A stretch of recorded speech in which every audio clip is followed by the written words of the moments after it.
Yeah, so I got what I thought would be the replacement fuel pump in, and it may, but it may not. See, it's a little longer, but this part here does slide up on this spring-loaded part right here. I guess to put pressure on keep the sock at the bottom of the tank.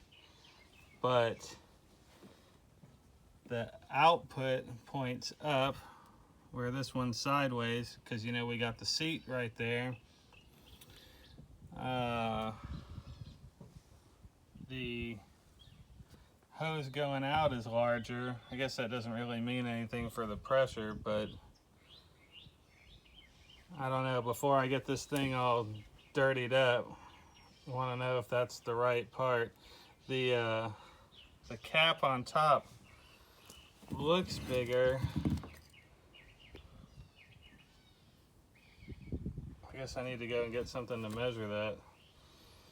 But yeah, not sure if this will work. What do you think?